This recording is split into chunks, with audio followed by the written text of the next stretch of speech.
mentioned in last week's sketch video that I have been working on some new collections. But before I get into that, can I get some kudos for posting 1 week later? Thank you very much. We'll see how the rest of the month goes. Anyway, earlier this year I participated in my second arts and crafts show. I really enjoyed doing those. They weren't a part of my original plans, but they're really fun. Getting to meet other artists and makers, and they can be really inspiring. Plus, I have a group of people that we have become booth mates, and we cut up and have a great time. Well, this particular show, we got to talking, and I really just got some amazing art and collection ideas and inspiration from other crafters. You are getting a sneaky peek of one painting behind me, which will be finished someday in the future. And that's all I can say. As for this wood plaque, it is the first of one of the collection ideas. The point of the collection is to have customizable plaques that could reference certain establishments that you may be a fan of. Hence the name Fan Plaques. See, I'm down the road, around the corner, and over the hill from trademark infringement. Nowhere near it. So I polled my Facebook family for a list of subjects, but I wanted to start with some local colors to test the waters with. I used clear gesso to prep this plaque. I tried Mod Podge on some others, but I think I prefer the gesso. Don't quote me though, the jury is still out, because I'm not sure if it's even necessary. I sketched my idea first and then started painting, but I've learned for me, it's better to paint the background and then do the sketch. Also, I used on this one graphite pencils to sketch, and I had so many issues. One, they didn't blend out with the paint. Luckily enough, the black covered the majority of it. And for every other color, I just kept layering.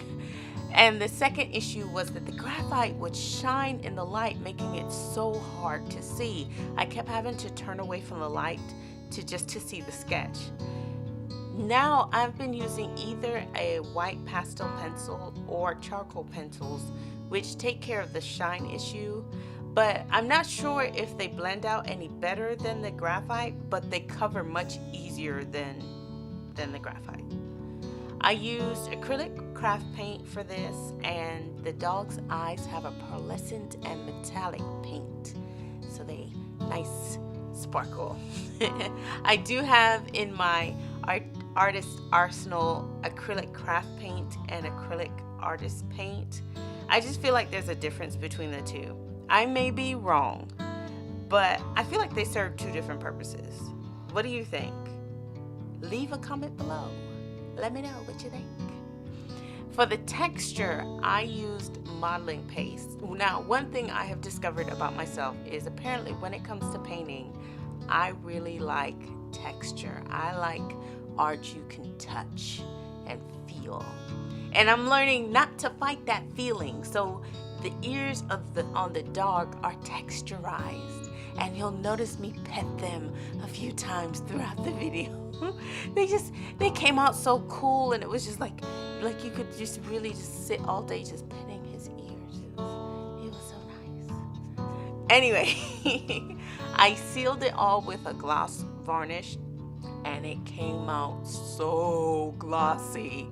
To some degree, I really liked it. It made the black stand out, but at the same time, it was just so glossy. I know I don't want to use a matte finish for these, but I think next time I'm going to try a satin finish. Overall, I was really ecstatic with the way it came out.